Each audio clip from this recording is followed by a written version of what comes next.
हो लागते ते अजून झालेलंच नाही अनेक वर्ष जात नाही त्यांना होणंच गरजेचं आता मी अनेकदा बोलून दाखवले ते अनेकदा बोललोय मी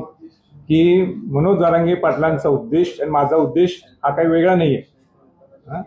आणि म्हणून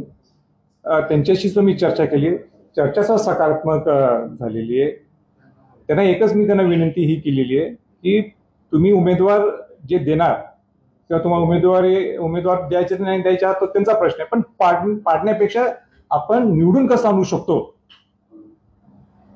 हा दृष्टिकोन त्यांनी ठेवावा अशी मी त्यांना सांगितलेलं एक वडीलधारी नात्याने त्यांची जी मागणी आहे की ओबीसीमधून आरक्षण द्यावं ते दिलंच नाही त्याच्यात महापरिवर्तन महाशक्ती जी आहे तर ती मागणी त्यांची मान्य करून त्यांना सोबत घेणार नाही तसं काही नाही आज तो विषय झालेला नाहीये त्याच्यासाठी बसावं लागणार आहे एकदम फटाफट सगळ्या गोष्टी होती म्हणून बहुतांश त्यांच्या मागण्या आम्हाला मान्य आहेत पण ते आज पहिलं कुठला विषय आहे की त्यांनी लाईन आता 10 दिवसावर हे राहिलंय काय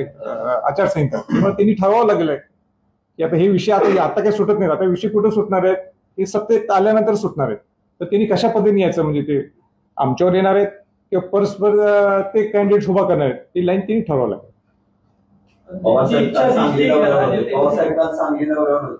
तिसऱ्या गाडी व्यवस्थेत बोलताना त्यांनी सिग्नल केली की बाबा आम्हाला भीती आहे किंवा दाफराट निर्माण झाली त्यांचा रोग सगळा तुमच्याकडे असं पवार साहेब बोलले माझं नाव घेतलं हा हे चांगलं आहे माझं नाव घेतलं आता पवार साहेबांनी ते ज्येष्ठ आहेत महाराष्ट्राचे ज्येष्ठ नेते आहेत टिंगल करण्याचा त्यांनाच अधिकार आहे बाकी कोणाला नाही माझ्या जर कोणी दुसऱ्याने केली तर मी ते खपून घेणार नाही पण पवार साहेबांनी पूर्वीच माझ्यावर केलेली आहे म्हणून माझ्यासाठी काय ते नवीन नाही पण मला महात्मा गांधींचं एक वाक्य आठवते